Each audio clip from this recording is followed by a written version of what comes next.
Hello, beautiful moms and entrepreneurs. My name is Charisse Walker, and I'm your host of the Unbreakable Mompreneurs podcast. This is a place where we come together to learn, grow, and inspire. So sit back, relax, and let's get started.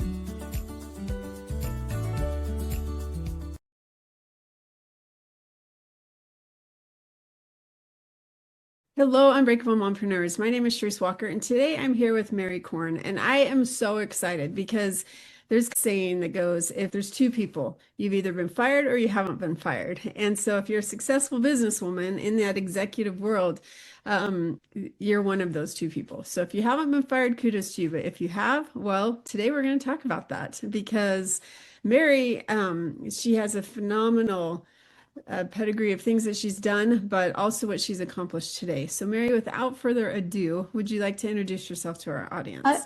Charisse, I would love to, and I'm honored to be here. And there's a third category that we didn't talk about, which is people doing work and they want to be fired. Yeah. And they find themselves stuck doing work that has no connection to their soul or no alignment to their mission or their purpose. Mm-hmm. So those are the three categories of people and listeners that might be intrigued by this conversation. I like that. It's very true because sometimes people won't take the leap, but they need the push.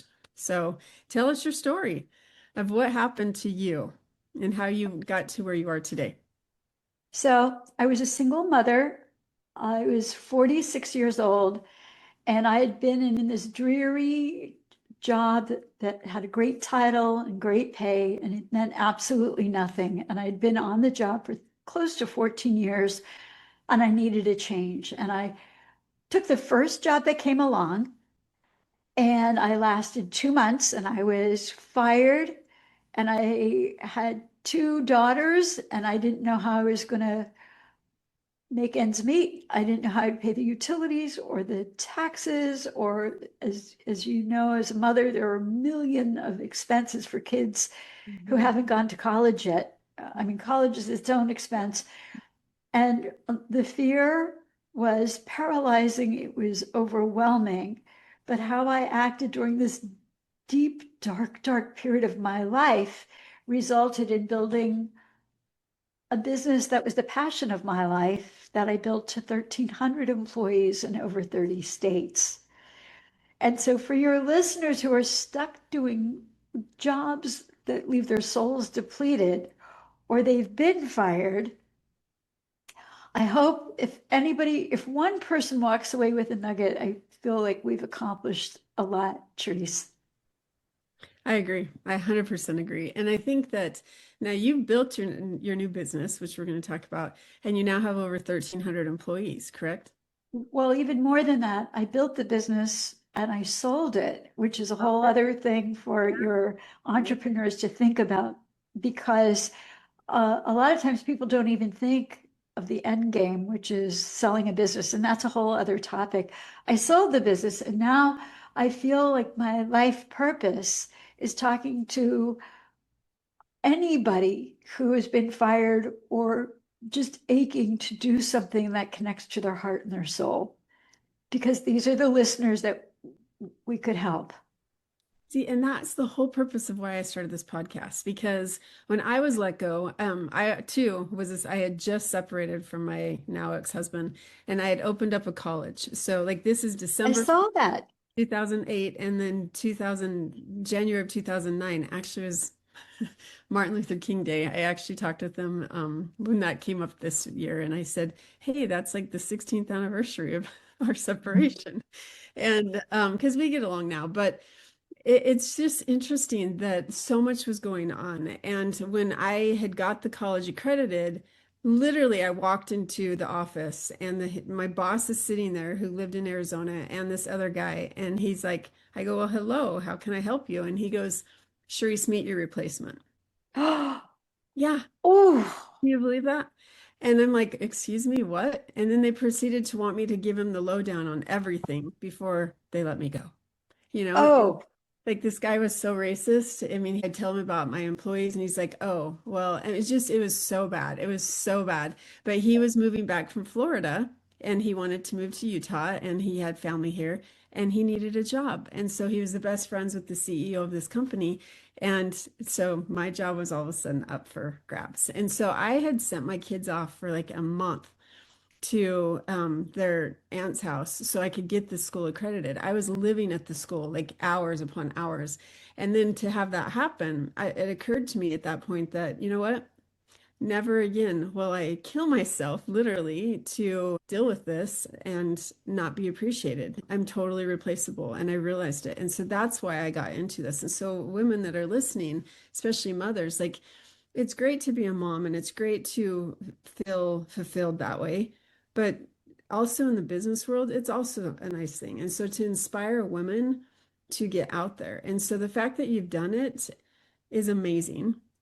But the next question I want to ask is that women, like there's a ton of solopreneurs out there. And I hear all the time, well, I can't find good work or I don't trust them. So how did you build? Like that's my curiosity is you went from not just one person to over 1,300 employees. How did you build it like that?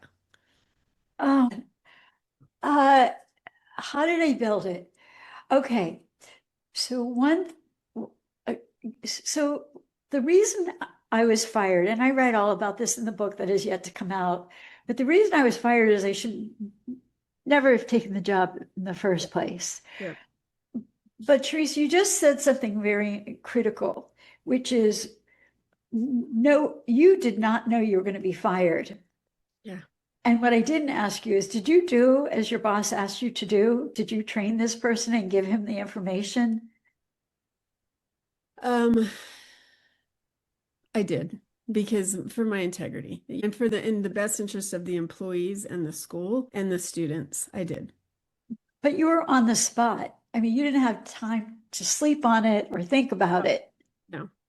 Mm-mm. So one key bit of advice that had everything to do with starting my business is if you're fired, and this is very hard to do on the spot because your brain is triggered and it's not being rational, is when you're in a situation where you're fired, never ever sign or agree to anything on the spot.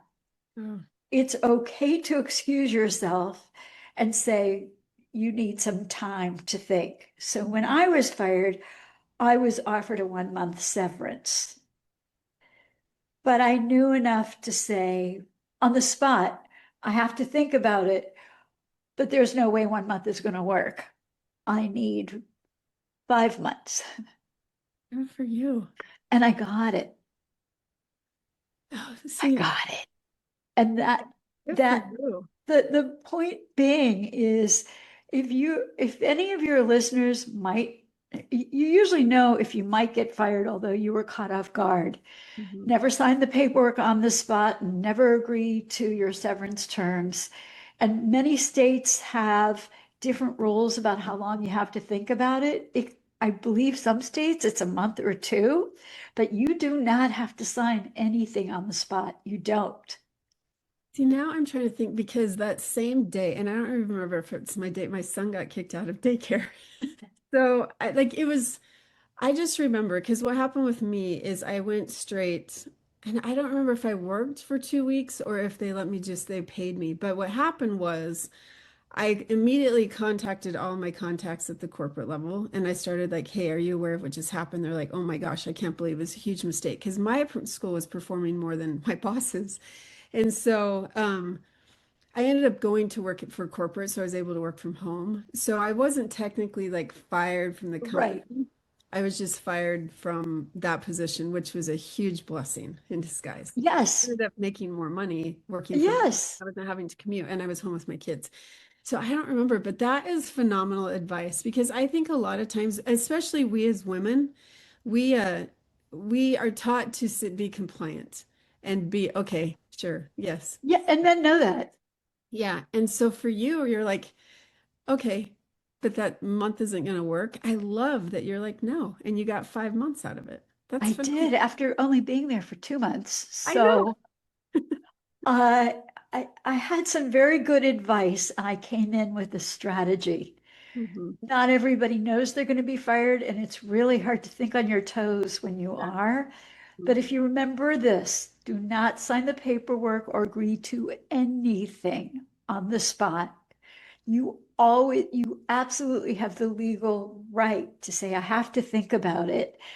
And the other thing you have in your favor is if you are a woman over 40, you're protected class. Mm. And it's important to know your protected class because that means it could be very messy in a court situation. And honestly, this could have been it was a whole bunch of old guys that had this brotherhood. I was Yeah. one of the only females. Yep. Hmm. Wow. So, in answer to your question, it helped that I had 5 months of severance. I mean, I wish I could tell you that they gave me any sense of security, but I had the severance and I had unemployment, but I had a ticking time bomb because when my severance ran out and my unemployment ran out, I was on my own. And after a certain age, it's kind of hard to find a job, Mhm. especially a good job at the pay or at the level that you're accustomed to. Yeah. So even though it was some consolation, it gave me the time to start a whole new business, though. So you're let go. Did you know it was coming or no? I hated it. I Mhm. hated it. They hated me. Okay. I tried to contort myself into a pretzel for Yeah. hoping these people would like me, Mhm. and they just didn't like me. It was a Christian chain of nursing homes. I'm Jewish. They knew that. Really? They expected me to, and I agreed to it. And that's the other thing Mhm. is the reason I was fired is because I didn't do the internal work on myself to look at what it is that brings me joy and what do I love. Mhm. And instead, I went from one dreary, meaningless job to another.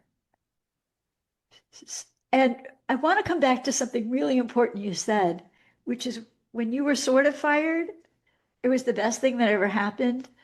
So, for your listeners, if you think you're going to get fired or if you've been fired, I hear that all the time. And there are a lot of famous people who've been fired. Oprah Winfrey, the woman that wrote the Harry Potter series, um, the founder of Apple. Mhm. We're in good company. Yeah. And many people say they would not have been who they were if they hadn't been fired. I know someone that, without like giving too much history, it was a family-run business. That person had worked there for 30 plus years. The business was sold because the parent passed away and showed up one day. And the gentleman's agreement was the son would always have a job and always have a phone. And shows up one day and let go, right? So 30 plus years later with this company, he's definitely older in his life. And now what does he do? Because unprepared. And Yeah, scared to death. They didn't even get as much of a severance as you did. yeah, It's 30 years. But that's the thing is that there's so many doors that can open up, and sometimes we just are not like we're clueless. And I always look at it as God's calling or divine, like you have a purpose, and that's I agree. I find, believe that totally. yeah, and find your peace and find your purpose. And so the purpose sometimes you got to get kicked because you're like, you're not listening, so I'm going to help you. Charisse, I have a whole section in my book that is not yet done. I'm hoping it'll come out sometime in the beginning of next quarter.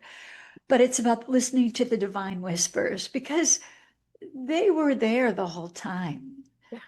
And you asked how I started the business. I was lost, I was terrified, and I took a walk in an alley behind my house. And I prayed. I think I was talking out loud, and people may have thought I was crazy, but I was so scared. And I remember saying, "Okay, God, I am terrified beyond belief. You got to help me here because I am so lost." And I said, "Here's the deal, God. If you just tell me what to do, I promise I will dedicate my life to making people's lives better." Mhm. And Therese, I went on to teach a course in embracing fear and moving on with your life for 20 years at a nonprofit on the side. And I built a for-profit social enterprise that gave hiring priority to disabled vets, veterans, people with disabilities, and people living in the most impoverished parts of the country because I made a deal. And if you make, and I really believe you can make deals Yeah. with God because I think, or this big divine source, and I'm not getting religious. I'm just Right. saying, I completely believe in the whispers. Mhm. And it happened in that alley. I heard a whisper. And this is going to sound crazy, but the whisper No, I love said, but stories. it was the beginning of the business. The whisper said, call on medical associations, call CEOs of medical associations. I'm like, God, really? And the voice was like, yeah. So I went home and I immediately got on the phone and started making cold calls to CEOs of medical associations. I'm in Columbus, Ohio, which is the capital for the state of Ohio. And I started having these informational interviews, which I think are critical for people who are lost and confused about what to do with their lives. And I left a very simple script. And the script was, hi, I have 20 years of marketing and sales experience. I have healthcare and marketing and sales experience. I'm not calling for a job. What I'm trying to do is understand how do I transition my skills and my experience into your industry. Wow. And so if you make warm calls, the percent of people who call you back is probably closer to 50 or 60%. If you make cold calls, maybe 20% of the people you leave messages will call you back, but I'll take 20%. Mhm. So it was one of those calls that about 6 weeks after I left, after I had a conversation, the CEO of the Medical Association said, I don't have a job for you, but what I will have you do, if you want it, is if you raise sponsorship dollars, I'll give you a commission for all the money you raise. Charisse, I knew as a single mom, I would not be able to raise enough money to do that on my own.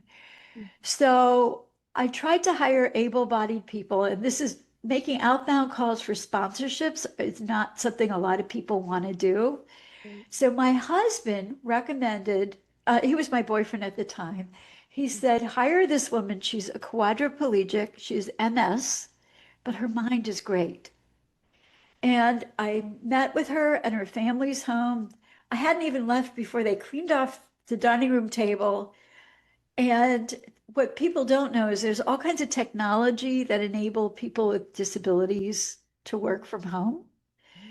I hired this woman, and 4 or 5 months later, she raised $140,000 Wow. in sponsorship sales.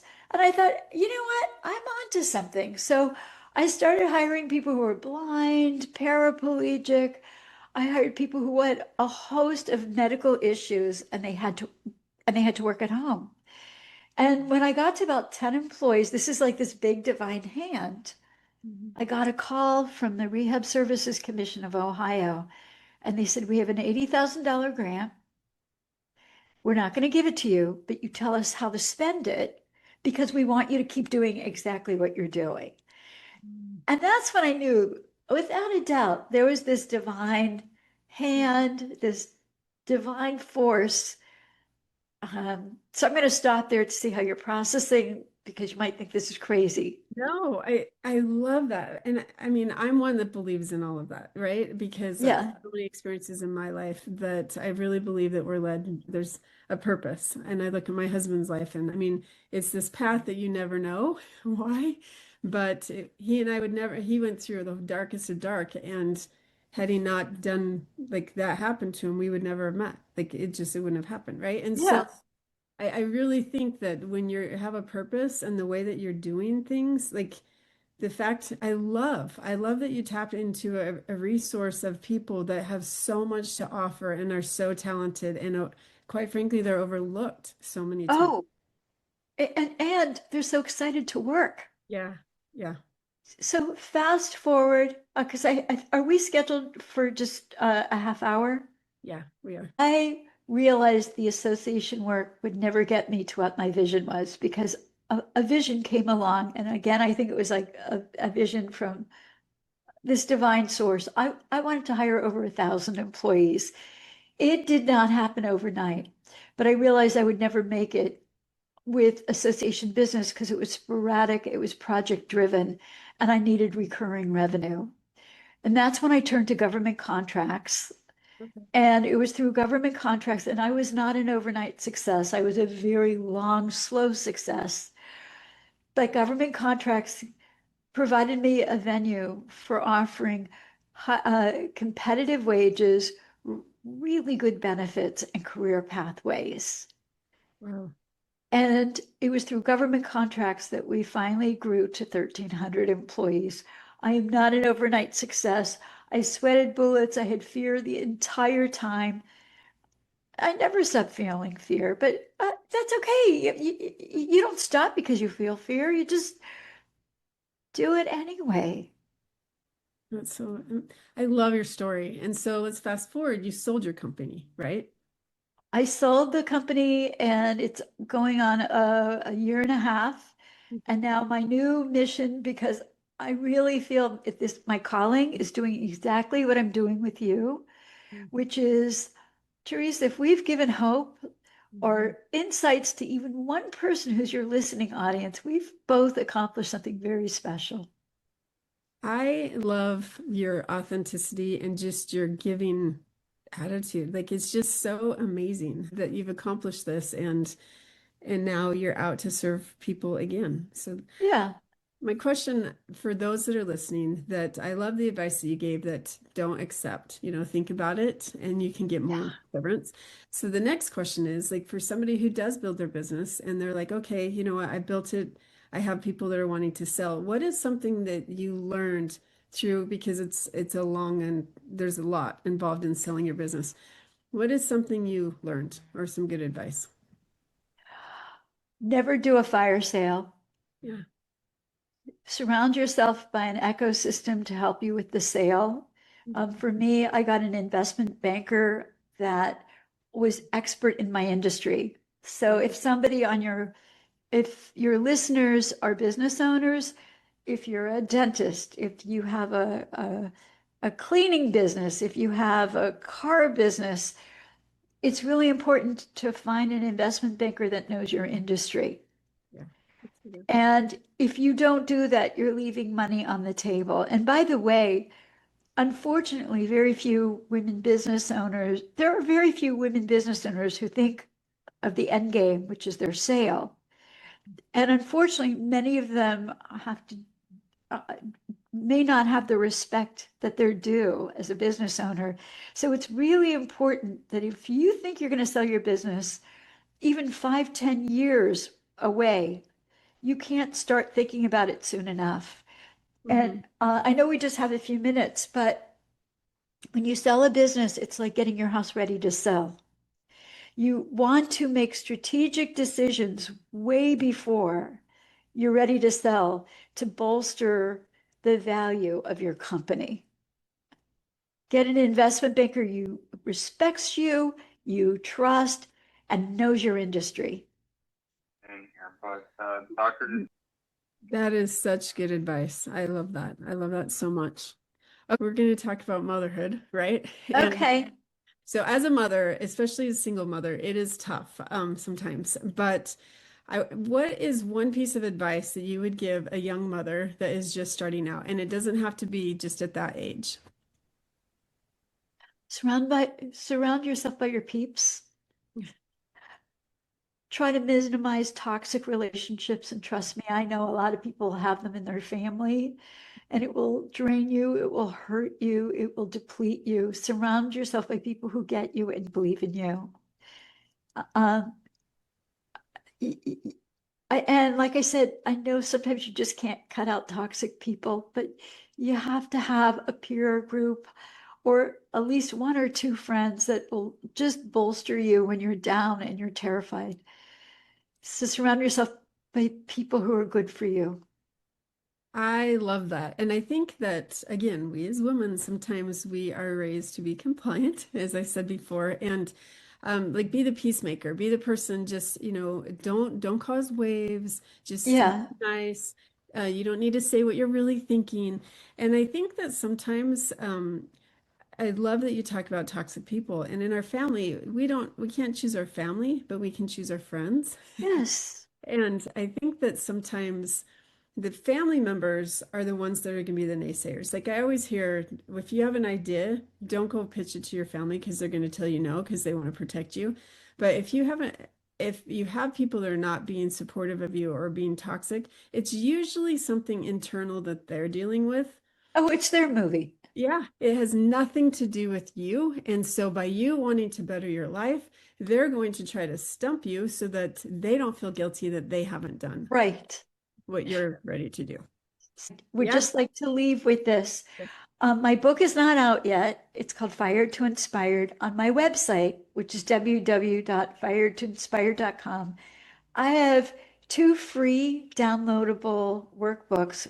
One is How to Embrace Courage and Overcome Fear, and the other is Finding Your Life Purpose, and they're free.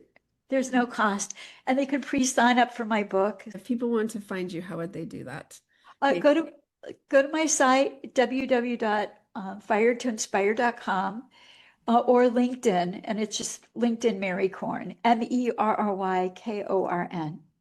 Well, Mary, thank you so much for being on. It was a joy. Unbreakable Moms, take action. Don't be fearful, and have a great day.